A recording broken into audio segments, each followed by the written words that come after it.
السلام علیکم ورحمۃ اللہ۔ بسم اللہ الرحمن الرحیم، والصلاة والسلام علی رسولہ الکریم وعلی آلہ وصحبہ اجمعین۔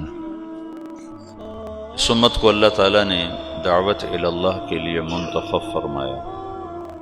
دنیا دارالامتحان ہے، اللہ چاہتا تو نہ یہ سبق بھولتے نہ یہ صراط مستقیم سے ہٹتے، لیکن اللہ نے اسباب کے ساتھ اس جہان کو چلایا ہے، اور خیر اور شر دونوں قوتوں کو اللہ نے خود اتارا اور بنایا ہے۔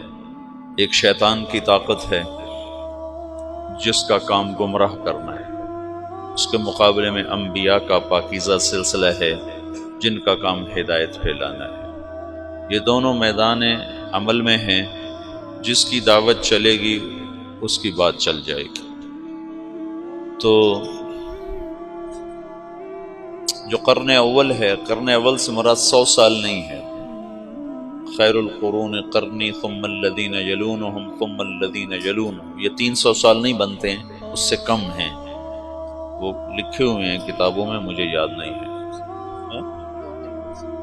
270 سال تمہارے شیخ کہہ رہے ہیں کہ وہ 270 برس بنتے ہیں رسول پاک صلی اللہ تعالی علیہ وسلم سے لے کر یہ بنو عباس کا دور آ جاتا ہے۔ اللہ چاہتے تو ایسی فضائی نہ بنتی، لیکن امتحان ہے نا، لیبلوکم ایکم احسن عملا۔ قرن اول میں آپس میں توڑ پھوڑ بھی ہوئی ہے، لیکن رنگ دعوت ہی کا غالب ہے۔ یہ جو عقبہ بن نافع رضی اللہ تعالی عنہ نے وہ الجزائر کا، مغرب کا سمندر جا کر گھوڑے ڈال دیے اور پھر وہاں سے واپس ہوئے اور بسکرہ میں شہید ہوئے، یہ یزید کا زمانہ ہے۔ اس وقت یزید بن معاویہ رضی اللہ تعالیٰ عنہ، یزید اس وقت حکمران تھا، وہ فاسق ہے، اور اس کے دور حکومت میں اسلامی تاریخ کا سب سے مظلومانہ واقعہ پیش آیا ہے، لیکن باہر کی فضا میں دعوت چل رہی ہے، اور ایک اجتماعی سوچ دعوت ہی کی ہے۔ آپس کی لڑائیاں اللہ کی حکمت بالغہ تھیں، انہیں روکا نہیں جا سکتا تھا۔ کل میں نے تمہیں جمل کا بتایا کہ صفین کی جنگ ہوئی، اس میں 70,000 آدمی، ان دونوں جنگوں میں 70,000 آدمی شہید ہوئے، 55,000 صفین میں اور 15,000 جمل میں، دونوں ملا کر 70۔ اور بعضے میں آتا ہے کہ صرف صفین میں طرفین سے 70,000 لوگ شہید ہوئے، 35,000 حضرت علی کی طرف سے اور 45,000 حضرت معاویہ رضی اللہ تعالی عنہ کی طرف سے شہید ہوئے۔ اور پھر بہرحال تقدیر کے فیصلے ہیں، بڑے بڑے نامور، عمار بن یاسر اسی میں شہید ہوئے، عبید اللہ بن عمر رضی اللہ تعالیٰ عنہ یہ حضرت معاویہ کی طرف سے لڑتے ہوئے شہید ہوئے ہیں، حضرت عمر کے بیٹے۔ عمار بن یاسر اللہ کے حضرت علی کی طرف سے لڑتے ہوئے شہید ہوئے ہیں۔ ذوالقلع الحمیری رضی اللہ عنہ، یہ ایک آدمی 1000 پہ بھاری تھے، 1000 پر۔ حضرت معاویہ رضی اللہ عنہ کی طرف سے لڑتے ہوئے شہید ہوئے۔ ہاشم المرقال رضی اللہ تعالی عنہ یہ حضرت علی کی طرف سے لڑتے ہوئے شہید ہوئے ہیں، یہ بھی 1000 پہ بھاری تھے۔ پھر حضرت حسین رضی اللہ تعالیٰ عنہ کا، حسن رضی اللہ تعالیٰ عنہ نے خلافت حضرت معاویہ کے حق میں دستبردار ہو گیا۔ اللہ کے نبی نے فرمایا تھا، ابنی ھذا سید سیصلح بین فئتین عظیمتین من المسلمین، میرا یہ بیٹا سردار ہے، یہ ان قریب میری امت کے 2 بڑے طبقات میں آپس میں صلح کرائے گا۔ حسن رضی اللہ عنہ بہت جہاں دیدہ، بڑے صاحب فراست، انہوں نے دیکھ لیا تھا کہ عراق میں وفا نہیں، بے وفا لوگ، غدار لوگ، وعدے سے پھر جانے والے لوگ، تو انہوں نے دیکھ لیا تھا کہ یہ انہوں نے میرے باپ کے ساتھ وفا نہیں کی، میرے ساتھ کیا وفا کریں؟ تو جب دونوں لشکر آمنے سامنے ہوئے، ادھر معاویہ رضی اللہ تعالیٰ عنہ کا، ادھر حضرت حسن کا، 80,000 حضرت حسن کے ساتھ تھے اور 60,000 حضرت معاویہ رضی اللہ عنہ کے ساتھ تھے، تو اس موقع پر حضرت معاویہ نے بھی کہا ہائے اگر یہ آپس میں پھر لڑ گئے تو مسلمانوں کی حدود کی حفاظت کون کرے گا؟ من للثغور۔ تو اللہ کی تکوینی حکمتیں تھیں، طرفین میں کوئی بھی لڑنا نہیں چاہتا تھا، لیکن ہوا، یہ سب کچھ ہوا، اللہ کی قدرت سے ہوا۔ اس میں بھی ہزاروں سبق ہیں، حکمتیں ہیں، رحمتیں ہیں۔ ایک شخص نے خواب دیکھا کہ جنت میں خیمے لگے ہوئے بڑا خوبصورت، تو وہ پوچھتا ہے یہ کن کے خیمے ہیں؟ تو فرشتہ کہتا وہ ذوالکلا حمیر اور ان کے ساتھیوں کے، جو جنگ صفین میں معاویہ رضی اللہ عنہ کی طرف شہید ہوئے ان کے۔ تو وہ پوچھتا ہے تو علی کے ساتھی کدھر ہیں؟ کہ ان کا مقام بہت بلند ہے، وہ اوپر کے درجات ہیں، اوپر کے درجات۔ عمر بن عبدالعزیز رحمۃ اللہ علیہ نے خواب دیکھا کہ وہ حرم میں ہیں اور حرم بیت اللہ کے اندر سے آواز آتی ہے علی بن ابی طالب کو اندر بلایا جائے، اور معاویہ بن ابی سفیان کو اندر بلایا جائے۔ تو دونوں حضرات اندر گئے تو حضرت علی باہر نکلے، تو کہا قضا لی ربی ورب الکعبہ، رب کعبہ کی قسم اللہ نے میرے حق میں فیصلہ دے دیا کہ میں حق پر ہوں۔ وہ تو ویسے سارے اہل سنت والجماعت کا عقیدہ ہے کہ حضرت علی حق پر ہیں۔ اس کے پیچھے پیچھے حضرت معاویہ نکلے، وہ کہہ رہے تھے وغفر لی ربی ورب الکعبہ، رب کعبہ کی قسم میرے رب نے میری بخشش فرما دی۔ تو اصحابی کا النجوم بأیہم اقتدیتم اہتدیتم، اور اللہ اللہ فی اصحابی لا تتخذوہم من غرضا من بعدی فمن احبہم فبحبی احبہم ومن ابغضہم فببغضی ابغضہم۔ یہ اللہ کے نبی کا فرمان ہے، ہم ان کے بارے میں سکوت، اور سب رضی اللہ عنہ، اللہ ان سے راضی ہے۔ تمام صحابہ کے بارے میں ایک آیت ہے، قول فیصل ہے، قول فیصل ہے وَكُلًّا وَعَدَ اللَّهُ الْحُسْنَى، وَكُلًّا وَعَدَ اللَّهُ الْحُسْنَى، میرا وعدہ ہے میرے نبی کہ تیرے تمام صحابہ کے لیے حسنہ ہو گئی، تیرے تمام صحابہ کے لیے حسنہ۔ ٹھیک ہے، اب ایک آیت اور جوڑو تو حسنہ کا مطلب سامنے آ جائے گا۔ ان الذین سبقت لهم من الحسنى اولئک عنها مبعدون لا يسمعون حسیسها وهم فيما اشتهت انفسهم خالدون لا يحزنهم الفزع الاکبر وتتلقاهم الملائکہ هذا یومکم الذی کنتم توعدون۔ یہ حسنہ کی تفسیر خود قرآن میں آ گئی کہ جن کے لیے تیرا رب حسنہ کا فیصلہ کر چکا ہے وہ جہنم سے بڑی دور ہوں گے، اتنی دور ہوں گے کہ جہنم کی آواز ہی نہیں سن سکیں، اس کا سانس ہی نہیں سن سکیں، اس کی آہٹ ہی نہیں سن سکیں، اور اپنی نعمتوں میں مزے میں ہوں گے ہمیشہ کے لیے، اور اس دن کا خوفناک عالم انہیں خوف اور غم میں مبتلا نہیں ہونے دے گا، بلکہ وہ اپنے مزے میں ہوں گے، وہ فرشتے ان کا استقبال کریں گے۔ تو یہ تمام صحابہ 4 حصوں میں تقسیم ہے۔ پہلی صف مہاجرین، دوسری صف انصار، تیسری صف صلح حدیبیہ سے پہلے ایمان لانے والے، چوتھی صف صلح حدیبیہ سے فتح مکہ تک ایمان لانے والے۔ یہ 4 صفیں، اور یہ چاروں کے درجات مختلف ہیں، اور قرآن نے 2 بنائی ہیں، دو بنائی ہیں۔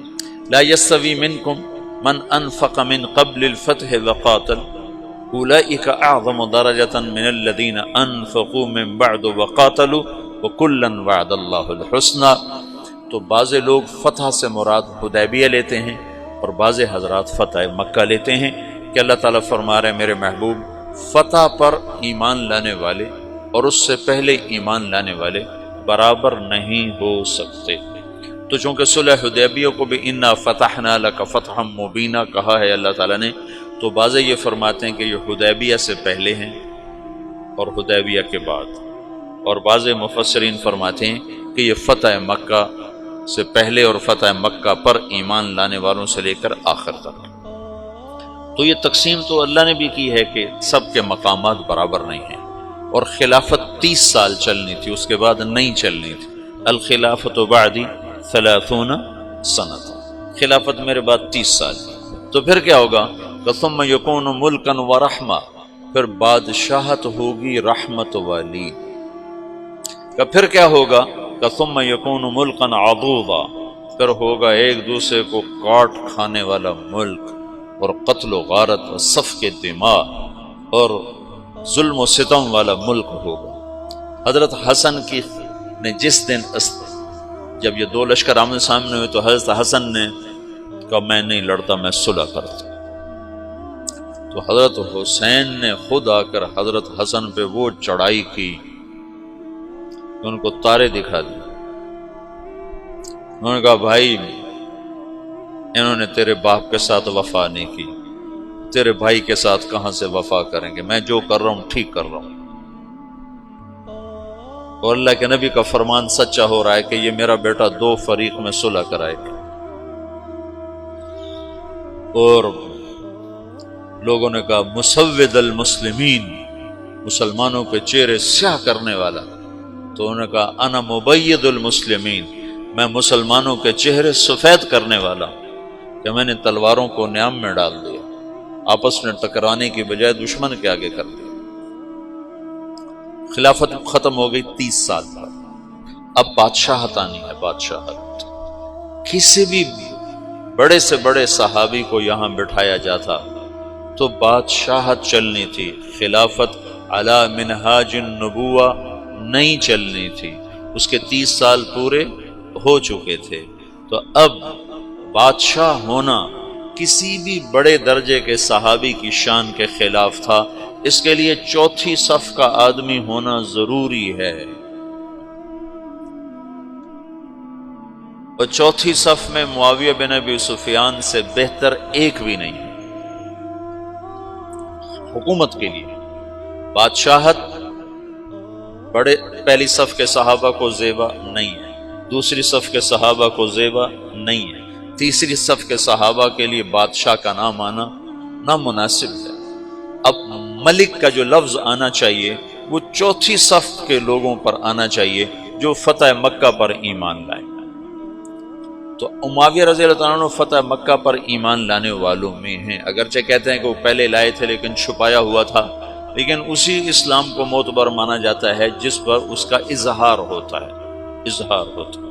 تو اظہار فتح مکہ پر تھا، یہ فتح مکہ پر ایمان لائے ہیں، اور یہ بنو امیہ میں سے ہیں جو کہ بنو ہاشم کے بعد دوسرے نمبر کا وجاہت والا خاندان ہے۔ پہلا نمبر عرب میں تمام قبائل انسانیت میں بنو ہاشم کا ہے۔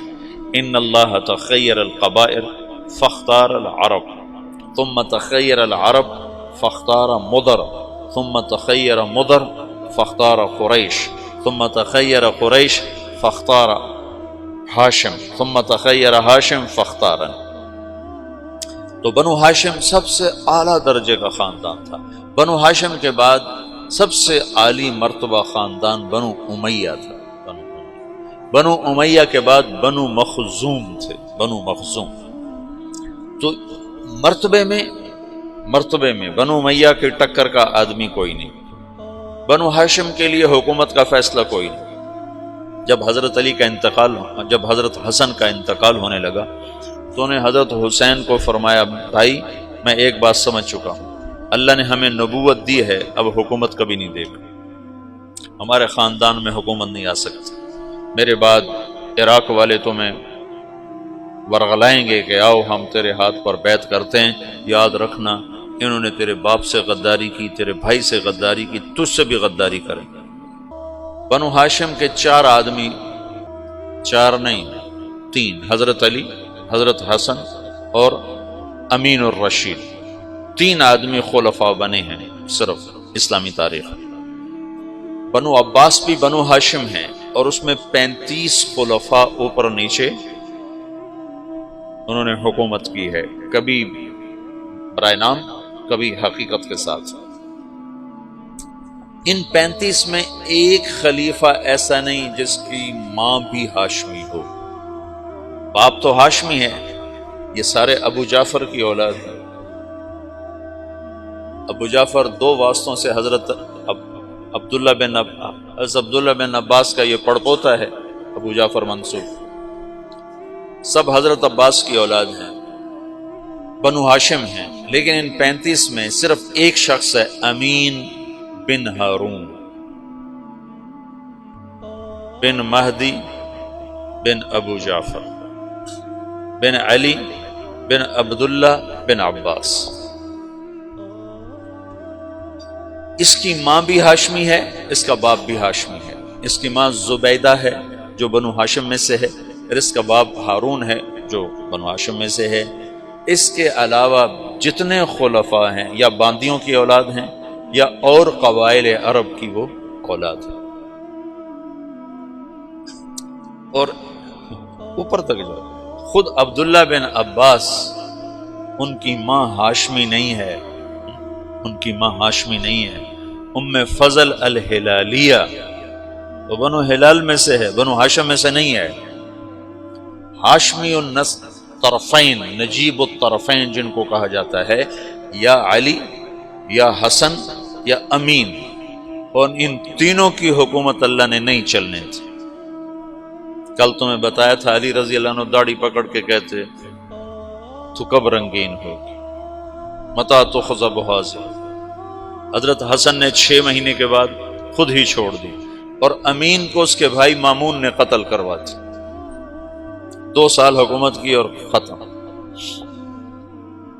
اور مامون اور رشید باندی کا بیٹا تھا۔ تو بنو ہاشم کو حکومت نہیں ملنی تھی، حکمت ہے اللہ کی۔ جب نبوت دے دی تو نبوت کی شان کے خلاف ہے کہ نبیوں کی اولاد ظلم و ستم کرے اور تباہی بربادی کے نقشوں میں جائے، اور بادشاہت کے یہ لازمی خاصے ہیں۔ لہذا خالص ہاشمیوں کو الگ رکھا۔ خالص ہاشمیوں کے پاس دنیا شاید ہی کبھی آئی ہے۔ ایک دفعہ میں سوار ہوا عمرے کے لیے ٹیکسی پر، وہ جو وہ مسجد عائشہ سے عمرہ ہوتا، تو ایک بوڑھا منت تنعیم، تو مکے سے میں نے ٹیکسی کی اور تنعیم گیا۔ جاتے تو میں نے تعارف نہ کیا، وہاں اس کو ٹیکسی کو کھڑا کر دیتے ہیں، پھر واپسی پر اسی پر آتے۔ واپسی پر میں نے اس سے تعارف کیا، میں نے کہا تم کس قبیلے سے ہو؟ انہوں نے کہا انا من الاشراف۔ وہاں بنو ہاشم کو، سادات کو اشراف کہتے ہیں، ہمارے یہاں سید کہتے ہیں۔ تو میں نے اس کو اشراف کے فضائل سنانا شروع کر دیا، تو وہ اس کا روتے روتے برا حال ہو گیا۔ جب میں حرم اترا 50 ریال طے کیے تو انہوں نے کہا نہیں تم سے نہیں لوں، نہیں لیا اس نے۔ تو تم نے مجھے سنا دیا ہے بھائی، یہی میرا معاوضہ ہے، نہیں چاہیے، چھوڑ دے۔ ایک دفعہ میں رات کو بیت اللہ کا طواف کر رہا تھا، بہت تھوڑا رش تھا، تو اس وقت حجر اسود کے سامنے جو زمزم کا کنواں تھا، اس کی نشانی کے طور پر ایسے گول پتھر، ایک گول نشان اوپر ہوتا تھا جسے پتہ چلتا تھا کہ یہاں نیچے زمزم کا کنواں ہے۔ وہاں ایک بوڑھا قرآن پڑھ رہا تھا نماز میں، صحیح۔ میں اس کے قریب سے گزروں طواف کرتے ہوئے نا، تو اس کی آواز میرے کان میں پڑی، تو بڑی دلکش آواز، عمر 70-80 سال کے درمیان، لیکن وہ قرآن اتنا خوبصورت پڑھ رہا تھا کہ میرا دل کھنچا اس کی طرف۔ تو میں طواف ختم کرنے کے بعد اس کے قریب جا کے میں نے نفل شروع کر دی۔ تو وہ اس وقت نماز پڑھ کے فارغ بیٹھا، وہ شعر پڑھ رہا تھا، اشعار میں نا، اللہ اس کے رسول کی تعریف کے اشعار پڑھ رہا تھا، مجھے اشعار تو یاد نہیں۔ تو جب میں نے کان لگا کے سنے تو اس کے اشعار نے میرے اندر ایسے ہلچل پیدا کر دی، تو پھر میں نہ رہ سکا، میں بابے کے پاس چلا گیا، سلام کیا، میں نے کہا بابا جی شیخ الکریم من این انت، کہ انا من موریتانیہ. میں نے کہا الی من تنتسب؟ کہ انا من الاشراف. میں نے کہا پھر ٹھیک ہے، تیرا کلام ایسا ہی ہونا چاہیے جو ہلا کے رکھ دو. تو اس پھول کو اللہ تعالیٰ نے صرف مہکنے کے لیے رکھا ہے، مرجانے کے لیے نہیں. اور جب یہ دنیا میں جائے گا تو مرجا جائے گا. اب اس میں مہدی آئیں گے آخر میں، حسن کی اولاد میں، جو بادشاہ نہیں تو مہدی بن کر آئیں گے، ہادی بن کر آئیں گے. تو اب خلافت سے بادشاہت آ رہی ہے. بادشاہت کے لیے بڑے صحابی کا ہونا مناسب ہے. تو اللہ نے حضرت معاویہ کا انتخاب کیا جو بنو امیہ میں سے ہیں، اور بادشاہت کے لیے چوتھی صف میں سے ہیں، اور حکومت کی تربیت پا چکے ہیں 18 برس سے. یزید بن ابی سفیان کو حضرت عمر رضی اللہ تعالیٰ نے شام کا گورنر بنایا تھا، دمشق کا. جب ان کا انتقال ہوا تو ان کی جگہ معاویہ رضی اللہ عنہ کو کوئی 22 سال کی عمر میں بنا دیا تھا گورنر. تو ابو سفیان نے پوچھا کہ دمشق کا گورنر کس کو بنایا عمر؟ کہا تیرے بیٹے معاویہ کو بنایا. کہا وصلت الرحم وصلک اللہ، وصلت الرحم وصلک اللہ. حضرت عمر کے دور سے حکومت شروع کی، عثمان رضی اللہ عنہ کے دور تک اور علی رضی اللہ عنہ کے دور تک 18 برس حکومت کے سارے راز سمجھ چکے ہیں. پھر اس کے بعد جنگ صفین کے بعد تحکیم کا واقعہ پیش آیا، تو اس کے بعد انہوں نے اپنے آپ کو امیر المومنین کا لقب لے لیا. اور پھر اس کے بعد حضرت حسن نے جب خلافت سے دستبردار ہو گئے تو بلا شرکت پھر ساری اسلامی سلطنت کے امیر المومنین بنے. تو حکومت کا تجربہ پہلے ہو چکا ہے، مزید 19 برس 38 سال حکومت کی، 19 سال بطور گورنر اور 19 سال بطور امیر المومنین. یہ پہلے بادشاہ ہیں، لیکن یہ بادشاہ ہیں رحمت والے. اور ایک حدیث میں تھا احلم امتی معاویہ، میری امت کا حلیم ترین آدمی ہے معاویہ بن ابی سفیان. وہ فرمایا کرتے تھے مجھے معاف کرنے میں اتنا مزہ آتا ہے، مجھے ڈر لگتا ہے کہ کہیں مجھے کل قیامت کے دن اس کا اجر ہی نہ ملے. تمہیں تو بدلہ لینے میں مزہ آتا ہے، جواب دینے میں مزہ آتا ہے، اور اگلے کو سوئی چبھونے میں مزہ آتا ہے. وہ کہتے مجھے معاف کرنے میں مزہ آتا ہے، اور ایسا مزہ ہے کہ مجھے ڈر لگتا ہے کہیں مجھے اللہ یہ نہ کہہ دے تو اپنے مزے کے لیے کرتا تھا. ان کی بردباری نے، ان کے حلم نے ساری امت کو جوڑ دیا. اور پھر دعوت کی گاڑی چل پڑی، اور پھر روم کی طرف لشکر کشی. یہ شمالی افریقہ میں جو لشکر کشی ہے یہ حضرت عثمان کے دور میں شروع ہوئی، لیکن بعد میں بغاوت ہوئی اور سب فتوحات دوبارہ ہاتھ سے نکل گئی تھیں. پھر دوبارہ حضرت معاویہ رضی اللہ عنہ کے دور میں عقبہ بن نافع رضی اللہ تعالیٰ عنہ کے ذریعے سے ان علاقوں کو دوبارہ لیا گیا. اس میں بر مسلسل بغاوتیں کرتے تھے، مسلسل. پھر یزید کے دور میں جا کر وہ بغاوتیں ختم ہوئیں اور ایک استحکام نصیب ہوا، اور اس میں حضرت عقبہ بن نافع رضی اللہ تعالیٰ عنہ شہید ہوئے. اور بسکرہ الجزائر میں ایک جگہ ہے، وہاں ان کی قبر بنی ہے. اور ابو لبابہ رضی اللہ عنہ آپ کے تیونس میں مدفون ہے، ابو لبابہ رضی اللہ تعالیٰ عنہ. تو حسین رضی اللہ تعالیٰ عنہ کی یزید کے دور میں حسین کی شہادت کا واقعہ پیش ہے. معاویہ رضی اللہ تعالیٰ عنہ یزید کے استخلاف میں مخلص تھے کہ حکومت کے نام پر خون ریزی اور اہل لوگ ہیں نہیں، مجمع علیہ لوگ ہیں نہیں، متفقن علیہ لوگ ہیں نہیں. تو ان کو یہ خیال ہے کہ میں اپنی زندگی میں کسی کو خلیفہ بنا دوں تاکہ میرے بعد اختلاف نہ ہو. پر اللہ کی تقدیر کہ سب سے بڑا اختلاف ہی اسی کے دور میں ہوا. تو اتنا کہا لم یبقى الا ابنی و ابناؤہم و ابنی احق. اور بات یہ ہے کہ جب کوئی سیاسی طور پر طاقت پکڑتا ہے تو اس کا ایک مضبوط جتھا بن جاتا ہے، اس جتھے کی وابستگیاں ہو جاتی ہیں اس خاندان کے ساتھ، ان کو وہاں سے ہٹانا بڑا مشکل ہوتا ہے. میں تو تاریخ کو تبلیغ سے بڑا سمجھتا ہوں. حضرت مولانا انعام الحسن صاحب رحمۃ اللہ علیہ کا انتقال ہوا 1995 میں، تو میواتیوں کو بہت بڑا گروہ نظام الدین مرکز کے آگے ایک مسجد ہے، وہاں میں نے کئی نمازیں پڑھی ہوئی ہیں، وہاں مسلح ہو کے اکٹھے ہو گئے کہ اگر مولانا سعد کے علاوہ کسی اور کو امیر بنایا گیا تو ہم اسے قتل کر دیں۔ اور مولانا سعد صاحب بچے بالکل، اس وقت 30 سال بھی عمر نہیں تھی اس وقت ان کی، تو ہمدردیاں وابستہ ہو جاتی، اور ایک طبقہ مولانا زبیر صاحب کا ساتھی ہوگی کہ اگر مولانا زبیر صاحب کے علاوہ کسی اور کو امیر بنایا گیا تو ہم اس کو زندہ نہیں چھوڑیں گے۔ یہ تو مفتی زین العابدین رحمۃ اللہ علیہ کو تبلیغ والے دعا دیں، جو اس وقت ان کی صلاحیتیں کھل کر سامنے آئیں۔ وہ فتوے کے مفتی تو اتنے نہیں تھے کہ وہ بعد میں مطالعے کا موقع ہی ختم ہو گیا، شروع میں افتاء میں کام کیا تو اس سے مفتی کہلانے لگے، لیکن بعد میں تو ان کے سفر تھے، لیکن تبلیغ کا مفتی شاید ہی ماں نے ایسا جنا جس نے اتنے بڑے اختلاف کو ایسے جوڑا۔ آج کل کے یہ مفتی ہیں نا، یہ ناقل ہیں، ناقل، یہ جتنے تمہارے دارالافتاء میں بیٹھے ہوئے جن کو آپ کہتے ہو مفتی صاحب مفتی صاحب، یہ مفتی نہیں ہیں، یہ ناقل ہیں۔ یہ تو فتویٰ نقل کر کے دے دیتے ہیں، اپنی بصیرت کے ساتھ معاملات کو سلجھانے والے کو مفتی کہتے ہیں۔ مولانا سعید خان صاحب کہتے تھے، 98 میں انتقال ہوا، اس وقت کہتے تھے پاکستان میں 2.5 مفتی ہیں، مفتی احمد علی سن رہے ہو؟ کہتے تھے پاکستان میں 2.5 مفتی ہیں، 2 پورے ہیں، 1 آدھا ہے۔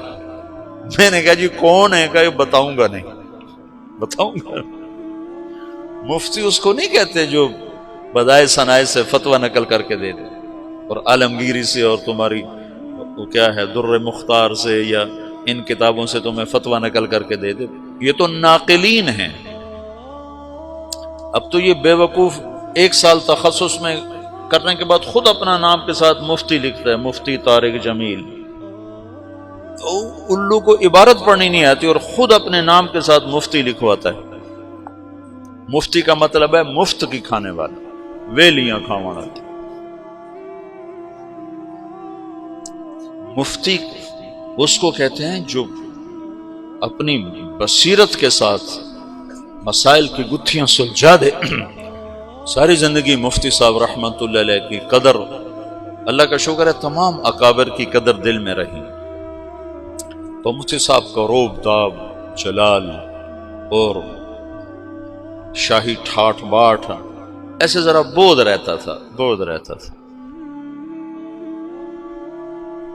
لیکن پہلی دفعہ ان کی عظمت اور ہیبت سامنے آئی جب 95 میں حضرت جی رحمت اللہ علیہ کا انتقال ہوا، اور جیسے انہوں نے تبلیغ والوں کو سنبھالا، مفتی صاحب نہ ہوتے تو نظام الدین میں پھڈا پڑ جاتا اور رائمنڈ والے نظام الدین سے الگ ہو چکے ہوتے۔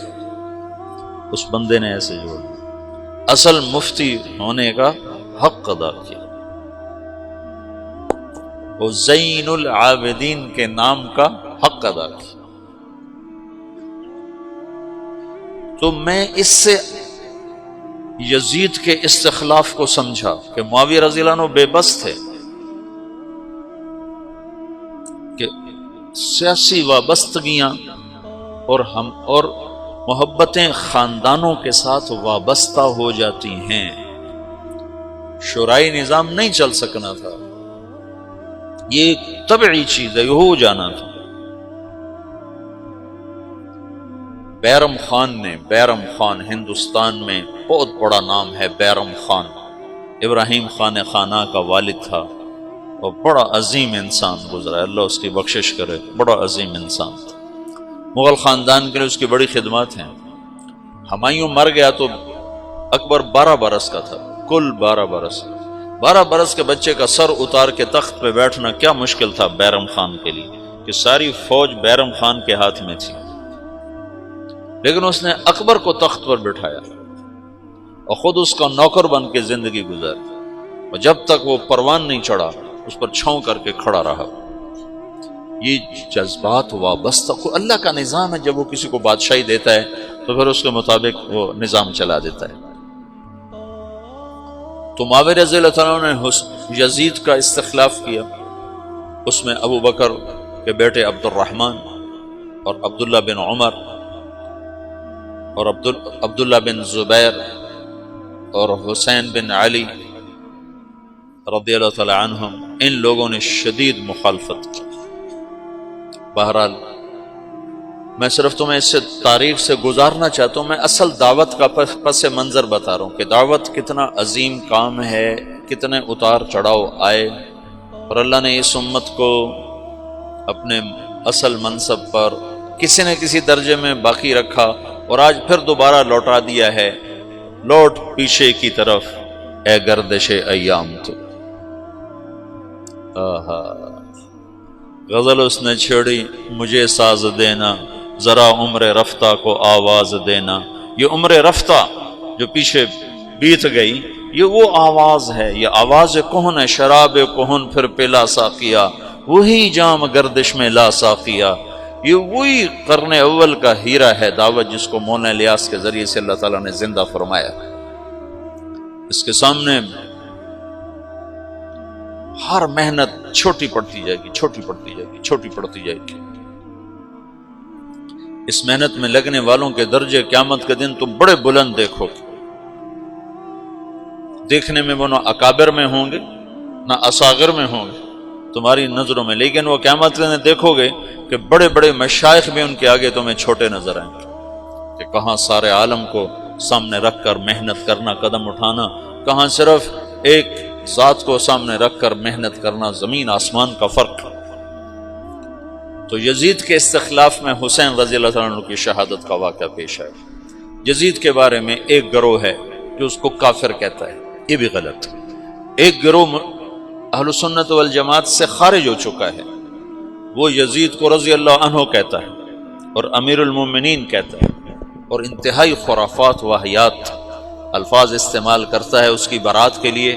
اس قدر اس کی برات میں آگے جاتے ہیں کہ اہل بیت کی شان میں کمی آتی ہے۔ اہل بیت تو ہمارا سرمایہ، اہل بیت تو ہمارے ایمان کا، ان سے محبت نہ کرنا ایمان کی کمی ہے، ان سے محبت کرنا ایمان کا حصہ ہے۔ اللہم انی احبہما فاحبب من احبہما۔ حسن حسین کے بارے میں اللہ کا نبی کہہ رہا ہے، یا اللہ جو ان سے پیار کرے تو بھی ان سے پیار فرما۔ تو افراط و تفریط تو ہلاکت۔ ایک اس کو امیر المومنین بنانے کے چکر میں پڑ گیا، یہ بھی صراط مستقیم سے ہٹے ہوئے لوگ، اور ایک ان کو اس کو کافر بنانے پہ لگ گیا، یہ بھی صراط مستقیم سے ہٹے ہوئے لوگ ہیں۔ وہ فاسق تھا، ظالم تھا، سفاک تھا، اس کا معاملہ اللہ کے سپرد ہے۔ یہ واقعہ پیش آنا تھا، اللہ کی تقدیر تھی حضرت حسین کے لیے یہ شہادت عظمیٰ، یہ مقام لکھا جانا تھا۔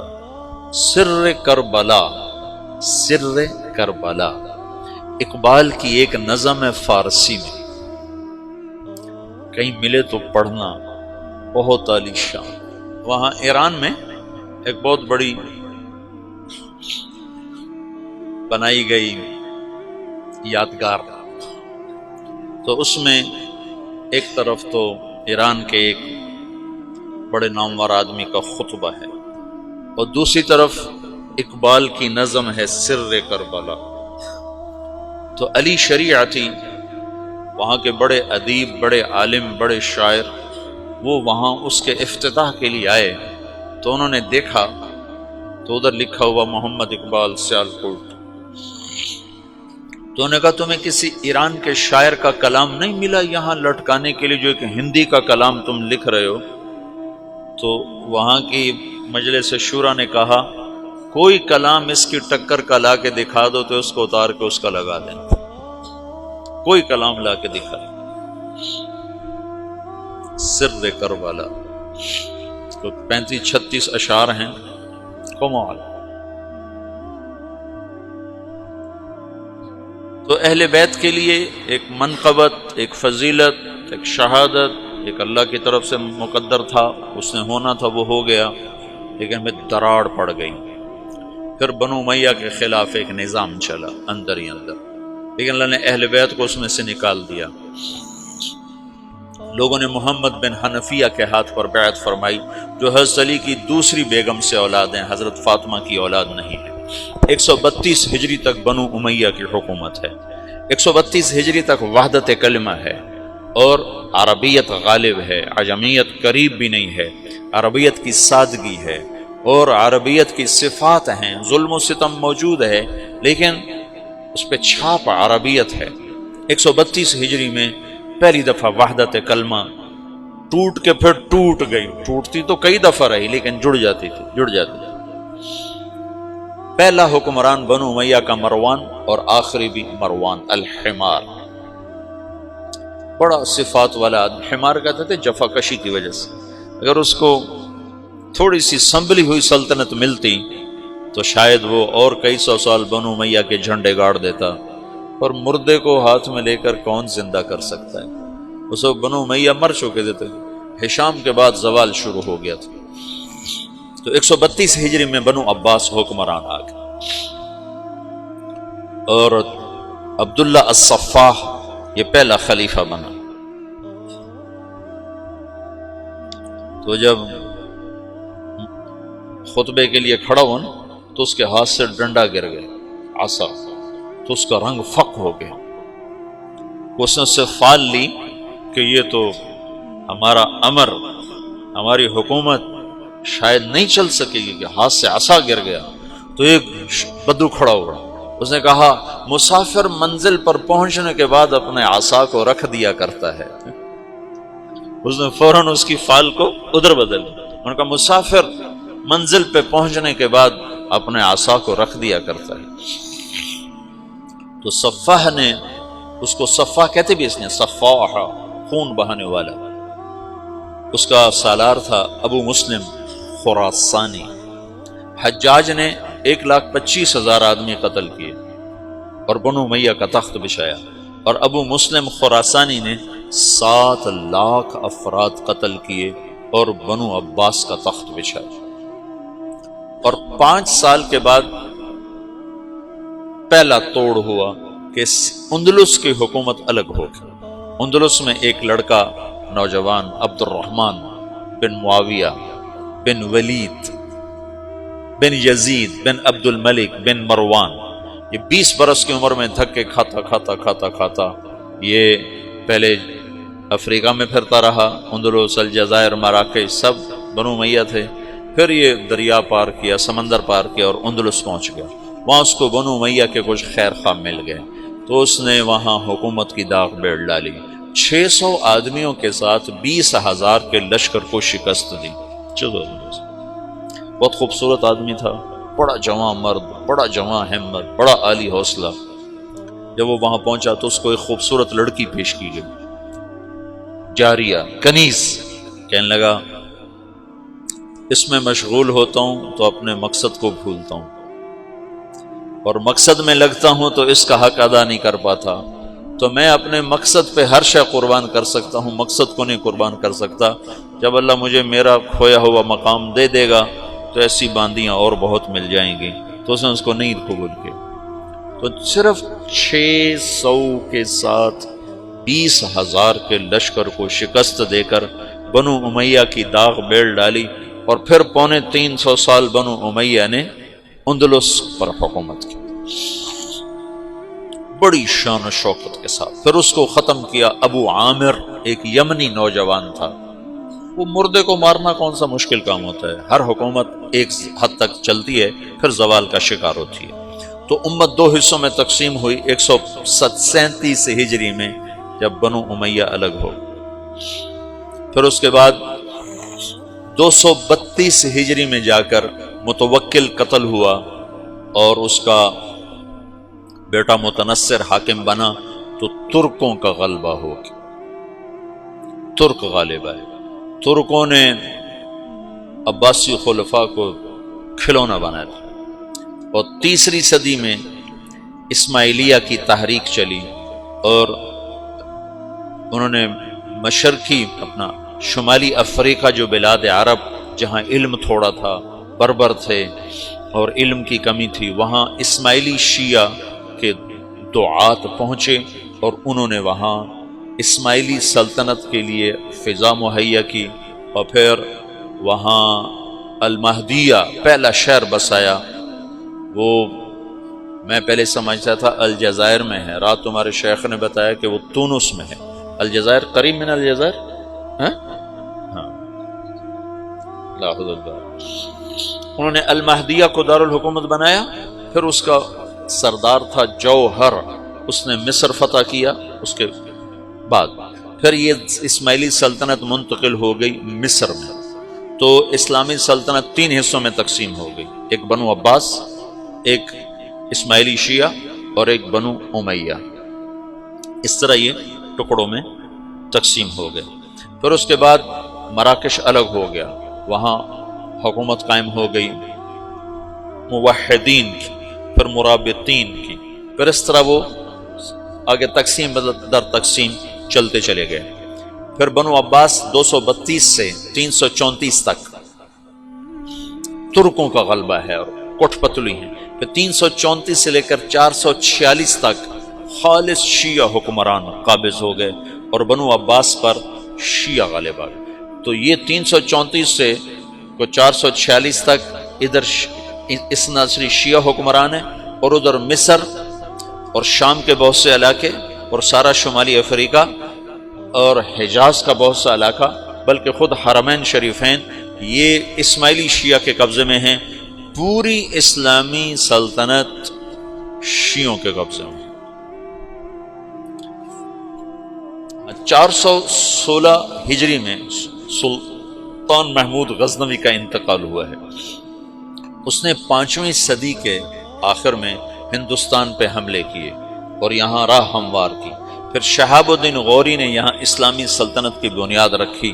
یہ ایک سلطنت مضبوط تھی اہل السنہ والجماعہ کی، جو خاندان غلامہ کہلاتی ہے۔ تو اب یہ شیرازہ بکھرا ہے، اور دعوت اللہ وہ اجتماعی شکل سے نکل کر انفرادی ہو گئی، افراد دعوت دینے والے بنے افراد، اور جو سرداران تھے وہ سارے کے سارے حکومتوں میں پھنس گئے، اور بنو عباس پہ عربی رنگ مٹ گیا، عجمی رنگ غالب آ گیا، اور عجمیت کا مکر، فریب، بدعہدی، نقض عہد، بے وفائیاں، غداریاں، یہ سب عیب بنو عباس میں شامل ہوئے، جو بنو امیہ میں برائے نام تھے، بہت کم تھے، برائے نام تھے، اور ان میں بہت صف کے دماغ دونوں، بنو عباس نے بھی خون بہایا، بنو امیہ نے بھی خون بہایا، بنو امیہ نے اہل بیت کا خون بہایا، بنو عباس نے اہل بیت کا خون بہایا۔ ہارون رشید کے جیل میں امام موسیٰ کاظم کا انتقال ہوا، جیل میں۔ یہ رہتے تھے مدینہ میں۔ ہارون رشید آیا وہاں مسجد، تو اس نے سلام پڑھا، السلام علیک یا ابن عم، تو امام موسیٰ کاظم نے کہا السلام علیک یا ابتا۔ وہ تو ہارون تو وٹ کھا گیا، سمجھو نا فرق، سمجھو نا، وہ تو عالم سے ہے نا، انہوں نے کہا السلام علیک یا ابتا، انہوں نے کہا السلام علیک یا ابن عم، انہوں نے کہا السلام علیک یا ابتا، تو وہ وٹ کھا گیا، انہوں کو پکڑ کے قید میں ڈال دیا، اور قید میں ہی انتقال ہوا۔ اور متوکل انتہائی بغض رکھتا تھا اہل بیت سے، ابو جعفر منصور نے قتل کروایا، وہ تو یزید بدنام ہو گیا، ورنہ ابو جعفر منصور نے بھی اہل بیت کا خون بہایا ہے۔ امام موسیٰ کاظم نے خط لکھا ہارون رشید کو نا جیل سے، لا ينقضی عنی یوم من البلاء الا انقضى عنك یوم من الرخاء حتى نفضی الى یوم لیس له الانقضاء۔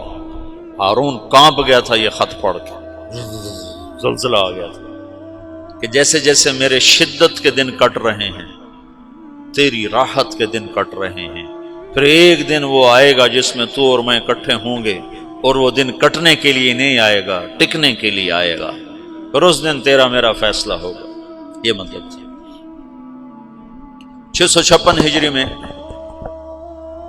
عباسی سلطنت پہ رندہ پھیر دیا، ہلاکوں کے لشکر، اور بغداد کو 15 لاکھ آدمی ذبح کر دیا، دریا دجلہ کا پانی سرخ ہو گیا۔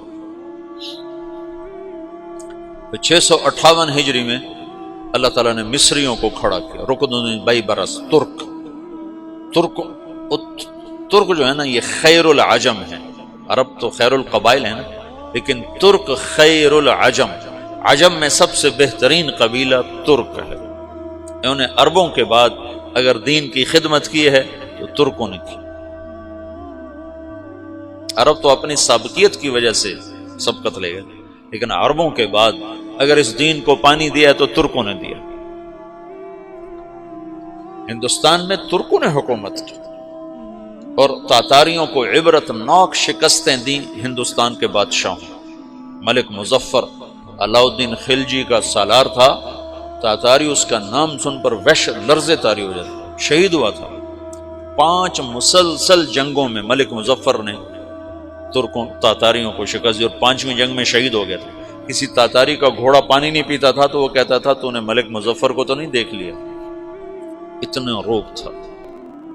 اور محمد تغلق کا غیاث الدین بلبن کا بیٹا محمد، یہ ملتان کا حاکم تھا، یہ بھی تاتاریوں کے ساتھ جنگ میں شہید ہوا تھا، لیکن اس کا بھی ایسا روب چھایا تھا تاتاریوں پر کہ کئی سال تک اس کی دہشت ان پر طاری رہی تھی۔ تو ایک ہندوستان خطہ ہے جس میں چنگیزیوں کو مسلمانوں نے مار کے بھگایا، اور وہ سب اتراک تھے۔ یہ غلام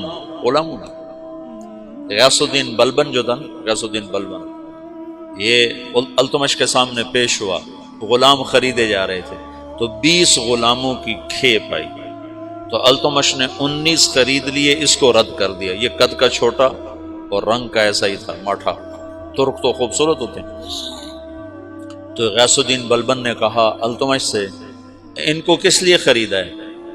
تو التمش نے کہا اپنے لیے۔ تو اس نے کہا مجھے اللہ کے لیے خرید لو۔ تو التمش کو یہ بات بڑی پسند ہے، انہوں نے کہا ہاں بھائی اس کو بھی خرید لو۔ وہی جو زبردستی خریدا تھا، وہ چند سال کے بعد غیاث الدین بلبن کے نام سے پورے ہندوستان کا بادشاہ بنا۔ بڑی ہیبت سے حکومت کی، بڑے انصاف و عدل کے ساتھ حکومت کی۔ تو اسلامی سلطنت کا شیرازہ ایسے بکھر گیا، تو اس میں سے جو دعوت تھی وہ نکل گئی۔ ہاں، چونکہ دین کو قیامت تک باقی رکھنا تھا تو افراد آتے رہے، افراد آتے رہے۔ پھر اللہ تبارک و تعالیٰ نے رخ بدلا اور ترکوں کو جو 446 میں آ کر شیعوں کی حکومت کو ختم کیا تغرل بیگ سلجوکی نے۔ سلجوک مسلمان ہوئے تھے محمود غزنوی کے دور میں، سلجوک ان کے بڑے کا نام تھا۔ تو ایک دفعہ محمود غزنوی نے سلجوک سے پوچھا اگر مجھے تیری مدد کی ضرورت ہو تو کتنے آدمی پیش کر سکتے ہو؟ تو اس نے ایک تیر دیا، کہا یہ ایک تیر ہے میرا، کسی کو یہ تیر بھیج کر میرے علاقے میں بھیج دو تو چند گھنٹوں میں 1,00,000 تلواریں تیرا پہرا دینے کے لیے تیار ہوں، میرے پاس اتنی طاقت ہے۔ تو یہ سلجوک کی نسل میں تھا تغرل بیگ۔ اللہ تعالیٰ نے جب عرب زوال کا شکار ہو گئے اور ضعف کا شکار ہو گئے، جیسے بڑھاپے کا کوئی علاج نہیں، جب قوموں پہ زوال آتا ہے تو اس کا بھی کوئی علاج نہیں، پھر اور قوم کو جگہ ملتی ہے۔ جیسے بڑھاپا ایک فرد پہ آتا ہے، ایسے بڑھاپا قوم پہ آتا ہے۔ قوم کا بڑھاپا جوانی میں نہیں لوٹ سکتا، جیسے فرد کا بڑھاپا جوانی کی طرف نہیں لوٹ سکتا، قوم کا بڑھاپا جوانی کی طرف نہیں لوٹ سکتا، کوئی علاج نہیں، نئی نسل کا آنا ہی علاج ہے۔ تو عرب دھل چکے تھے، 600 سال بہت ہوتے ہیں حکومت کو، اپنی صفات گم کر چکے تھے، اب نئے خون کی ضرورت تھی۔ تغرل بیگ پہلا شخص تھا جس نے آ کر اہل سنت والجماعت کو استحکام بخشا، شیعوں کی حکومت کو ختم کیا، بغداد سے، شام سے، ان سارے علاقوں سے۔ صلاح الدین ایوبی نے اسماعیلی شیعہ کی حکومت کو ختم کیا، مصر۔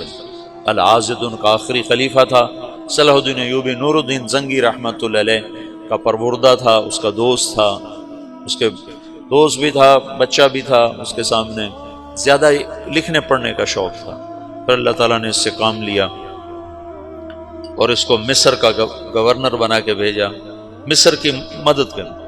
مدد کے لیے بھیجا تو وہاں اس نے صلاح الدین ایوبی نے وہاں ختم کیا، تغرل بیگ نے یہاں ختم کیا. تو پھر سلجوق جو تھے نا یہ اقتدار میں آئے. ادھر ختم ہو گئی سلطنت بنو عباس کی. مصر ایک چھوٹی سی ترکوں کی سلطنت. تو اللہ تعالیٰ پھر مرکزیت کے لیے ایک نظام چلائے. دو لشکر آپس میں لڑ رہے ہیں ایک میدان میں. ایک جنگلی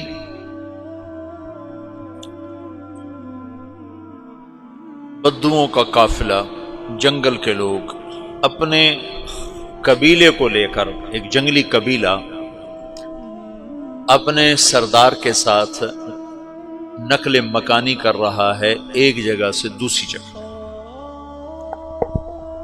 اللہ کا نظام کہ یہ لوگ چلتے چلتے چلتے اس وادی میں پہنچ گئے جہاں جنگ ہو رہی ہے. دو لشکر آپس میں لڑ رہے ہیں. جب یہ وہاں پہنچتے ہیں تو ایک لشکر کے قدم اکھڑ رہے ہیں اور دوسرا غالب آ رہا ہے. ان کو نہیں پتا شکست کھانے والے کون ہیں اور فتح پانے والے کون ہیں، ان کو نہیں پتا. اس جنگلی قبیلے کے سردار کا نام بھی تغرل ہے. تغرل. تو یہ سردار کہتا ہے جو شکست کھا رہے ہیں ان کی مدد کرو. کچھ پتہ نہیں کون ہے. کہتا جو شکست کھا رہے ہیں ان کی مدد کرو. تو 400 وحشی جنگلیوں نے فاتح لشکر کے پیچھے حملہ کر دیا. وہ تو ایک کافی ہوتا تھا، 400 دوڑ دوڑ جب تلواریں پڑیں تو چند لمحوں میں نقشہ بدل گیا. بھاگنے والے جم گئے اور جمنے والے بھاگ پڑے. جب جنگ ختم ہوئی تو شکست خوردہ لشکر کے بادشاہ نے ان کو بلایا. اسے پوچھتا ہے مجھے جانتے ہو میں کون ہوں؟ کہا نہیں. کہا تو تم نے میری مدد کیوں کی؟ کہا انسانی ہمدردی کی وجہ سے. تمہیں شکست ہو رہی تھی اس لیے تمہاری مدد کی. پھر اس نے اپنا تعارف کرایا، میں ہوں سلیمان سلجوقی، ترکی کا بادشاہ. مسلمانوں کا لشکر تھا اور تاتاریوں سے شکست کھا رہا تھا. تاتاری فتح پا رہے تھے، مسلمان شکست کھا رہے تھے. تو وہ اللہ کی غیبی مدد بن کر آئے. تو وہ اس سے کہتا ہے میرے ساتھ رہنا پسند کرو گے؟ تم نے میرے اوپر احسان کیا ہے، میں اس کا بدلہ دینا چاہتا ہوں، میرے ساتھ رہنا پسند کرو گے؟ کہنے کا کر لوں گا. تو اس کو لے کر ترکی آیا اور استنبول اس وقت روم کی حکومت میں تھا. اس سے فتح کیا اس تغرل کے آگے چوتھے پانچویں پڑپوتے محمد فاتح نے. تو یہ استنبول ہے، یہ ترکی ہے، بیچ میں ایک چھوٹا سمندر ہے. یہاں ایک جاگیر ہے. تو سلطان سلیمان کہتا ہے یہ جاگیر تجھے وقف ہے. ادھر سے رومی مجھے تنگ کرتے ہیں حملے کر کر کے، تو میرا دفاع کرتے رہنا، یہ جاگیر تیری.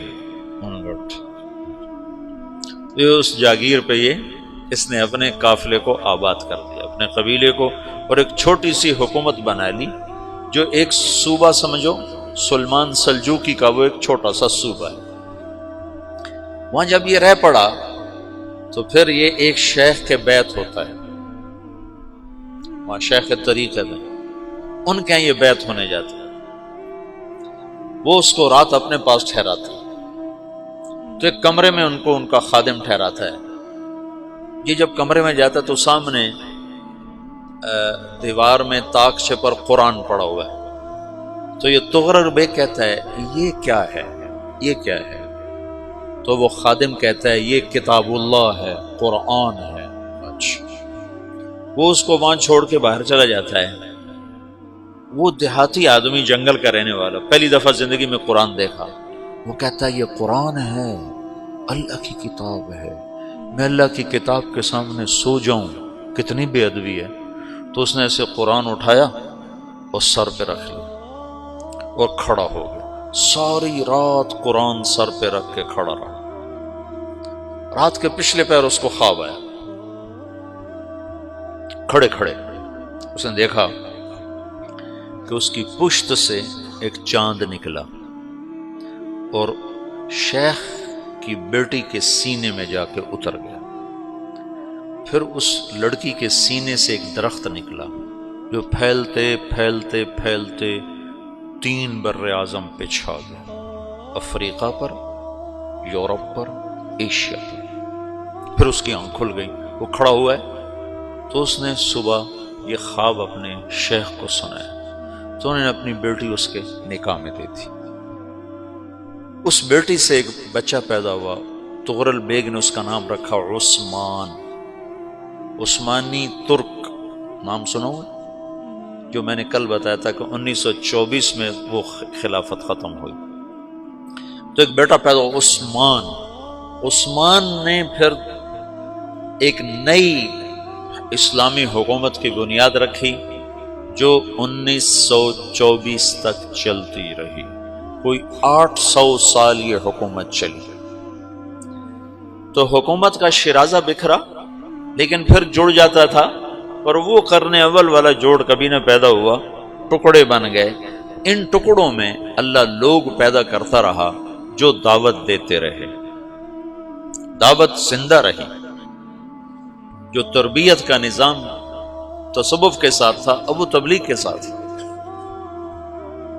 میں 1991 میں گیا تھا گجرانوالے جماعت، تو ایک لڑکا ملا بنو کا، 4تھے سال میں تھا، کہنے لگا میں 3 چلے لگا کے مدرسے میں آیا۔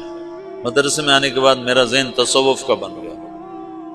تو ایک دفعہ میں نے حضرت تھانوی رحمۃ اللہ علیہ کو خواب میں دیکھا، تو انہوں نے ارشاد فرمایا بیٹا تصوف ہمارے دور کی چیز تھی، اب تبلیغ کا زمانہ ہے، ہمارا دور چلا گیا، اب تبلیغ کا دور۔ یہ جو اجتماعی عمل ہے تبلیغ کا، یہ شیخ کامل کی صحبت ہے۔ یعنی یہ قاری طیب صاحب رحمۃ اللہ علیہ کا مضمون پڑھا تھا کہ تربیت کے 4 راستے ہیں: شیخ کامل کی صحبت، اور اچھا دوست جو کمیاں بتائے، اپنا محاسبہ، اور اپنے دشمنوں کی بات سننا۔ یہ 4 چیزیں تربیت کا ذریعہ ہیں۔ تو یہ 4 چیزیں تبلیغ میں موجود ہیں۔ یا تو کوئی نہ کوئی اس میں بڑے بڑے لوگ چھپے ہوئے چل رہے ہوتے ہیں، وہ نہ ہو تو 15-20 مسلمانوں کا اجتماعی طور پر خیر میں لگنا شیخ کامل کے قائم مقام ہے۔ اور پھر یہ آپس میں مذاکرے کرتے ہیں تو اس سے ایک دوسرے کی کمیاں سامنے آتی ہیں، تو اچھا دوست بھی ہو گیا۔ پھر ان کے دشمن بھی بڑے ہیں، وہ ان کی کمیاں بتاتے ہیں، تو وہ اگر سنیں تو اس سے بھی تربیت ہو سکتی۔ اگر تم اس طرح بیان میں بیٹھو کہ یہ 5000 کا مجمع ایک شیخ کامل ہے، یہ 100 آدمیوں کا مجمع ایک شیخ کامل ہے، تم تعلیم میں اس طرح بیٹھو کہ یہ 15 آدمیوں کا حلقہ تعلیم ایک شیخ کامل ہے، تو تمہیں وہی فائدہ ہوگا جو ایک شیخ کی صحبت سے ہوتا ہے۔ میں نے بڑے بڑے مشائخ کو دیکھا، کوئی بیان نہیں فرماتے تھے، چپ بیٹھتے تھے، چپ، خاموش، لیکن ان کے فیوز منتقل ہوتے۔ مولانا خامہ صاحب رحمۃ اللہ علیہ کئی دفعہ ان کی صحبت میں حاضری ہوئی، ایک لفظ نہیں بول رہے ہیں۔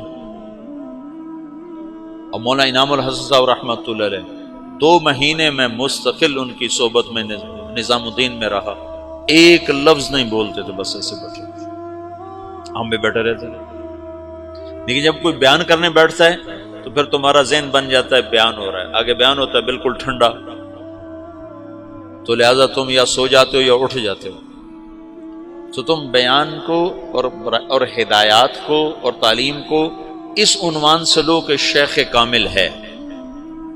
اچھا، یہ میں نے ان سے بات کی اور میں چلا گیا اسلام آباد کے اجتماع پر، اپنی دعوت خود سامنے آ گئی، الخیل واللیل والبیداء تعرفنی الضرب والقرطاس، کہ الطعن والضرب والقرطاس والقلم۔ وہ متنبی کے غلام نے کہا کدھر بھاگتے ہو؟ این انت من قولک الخیل واللیل والبیداء تعرفنی، کہ قتلتنی قاتلک اللہ، اور واپس آ کے لڑا اور مر گیا۔ وہ میں جب پہنچا اسلام آباد کے اجتماع پر تو مجھے یاد آ گیا کہ میں نے کہا تھا شیخ کامل، میں نے کہا ابھی مارے گئے، اب تو بیٹھنا پڑے گا شیخ کامل، کبھی نہیں بیٹھا۔ مولانا سعید خان صاحب کے بعد کوئی نہیں بیٹھا،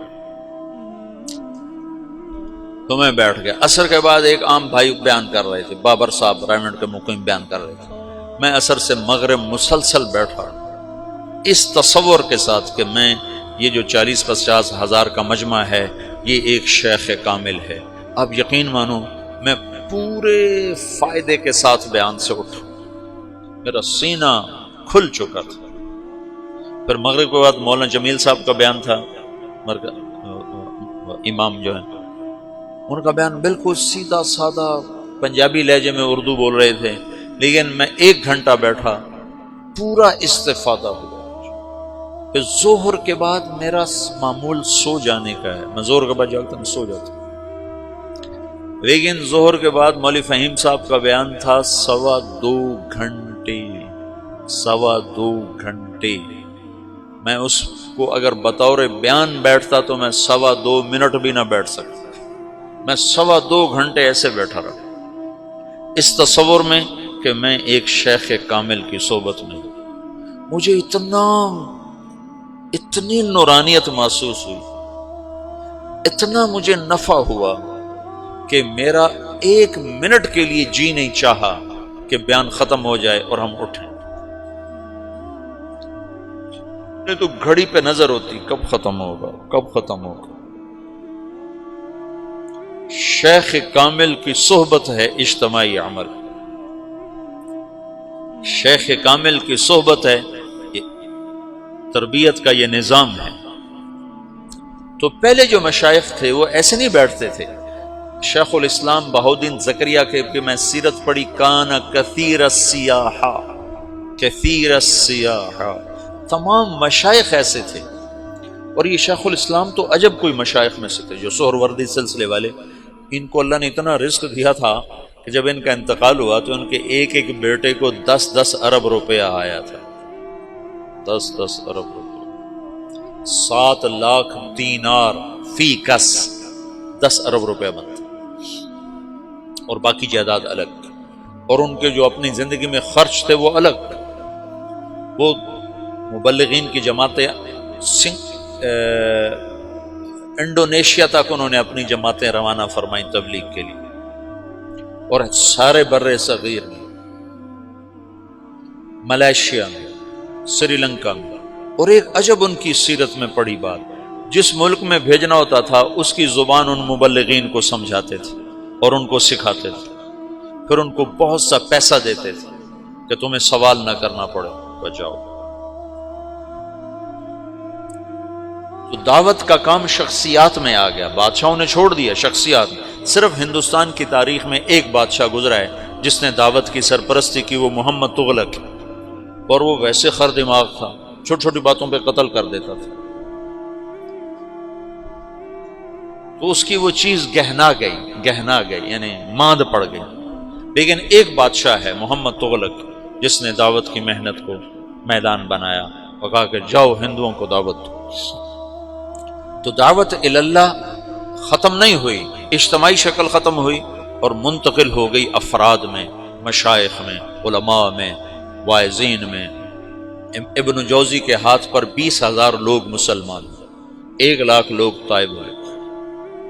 امام احمد بن حنبل رحمۃ اللہ علیہ کے جنازے کو دیکھ کر 20,000 غیر مسلموں نے کلمہ پڑھ لیا تھا کہ یہ مر کے ایسا ہر دل عزیز ہے۔ تو یہ ایک مختصر سا خاکہ میں نے تمہیں بتایا ہے، مختصر سی تاریخ تمہیں بتائی ہے کہ قرن اول سے آج تک کس طرح امت بٹ گئی، تقسیم ہو گئی، اور دعوت کی روح مر گئی، افراد میں زندہ رہی، ان کی برکت سے آج بھی دین باقی ہے۔ علماء، اہل اللہ اور صالحین اور واعظین جنہوں نے اپنے دھن میں اللہ کی بات کو پہنچایا بھی صحیح، سنایا بھی صحیح، اور تمام بلاد میں، افریقہ میں، یورپ میں، ایشیا میں، ہر ملک میں اللہ نے ایسے لوگ پیدا فرمائے جو ٹکر لیتے رہے۔ پھر یہ نیا دور آیا اور یہ تبلیغ کا کام شروع ہوا، یہ انشاءاللہ کل سے پھر اس کو